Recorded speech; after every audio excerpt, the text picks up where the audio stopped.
Perdana Menteri Israel Benjamin Netanyahu mengungkap isi perjanjian pertahanan antara Tel Aviv dengan Amerika Serikat. Salah satu isi perjanjian tersebut yakni pengembangan senjata ofensif yang tidak dimiliki negara adidaya lainnya. Perdana Menteri Israel Benjamin Netanyahu mengungkap isi perjanjian pertahanan antara Tel Aviv dengan Amerika Serikat. Salah satu isi perjanjian tersebut yakni pengembangan senjata ofensif yang tidak dimiliki negara adidaya lainnya. Dikutip dari Jerusalem Post, hal itu disampaikan Netanyahu dalam wawancara bersama Ben Shapiro yang tayang pada Selasa 7 Oktober 2025.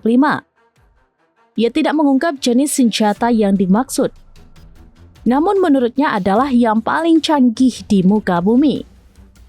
Di sisi lain, Netanyahu menuduh Iran diam-diam mengembangkan senjata nuklir untuk menyerang Amerika Serikat. Senjata itu diperkirakan adalah rudal balistik antar benua dengan jangkauan 8.000 km. Dengan tambahan 3.000 km lagi, rudal Iran bisa mencapai pantai timur Amerika Serikat. Netanyahu lantas memperingatkan bahwa kota-kota di negeri Paman Sam dalam bahaya besar. Oleh karena itu, Israel sebagai sekutu dekat berusaha mencegah Iran dalam mengembangkan rudal tersebut. Baik Tel Aviv maupun Washington sama-sama tidak setuju jika Iran memiliki senjata nuklir.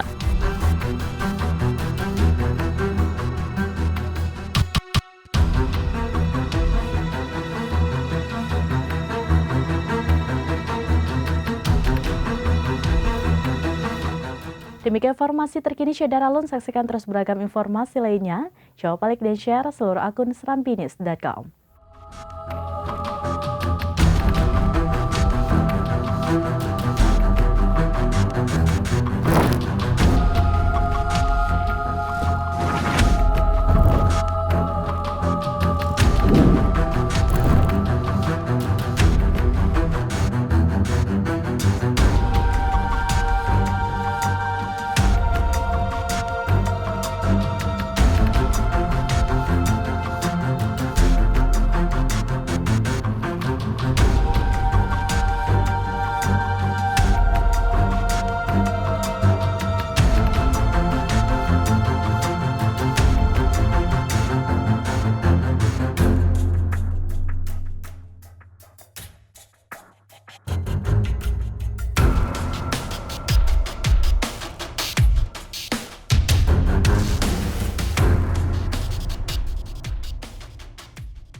Download Tribun X sekarang, menghadirkan lokal menjadi Indonesia.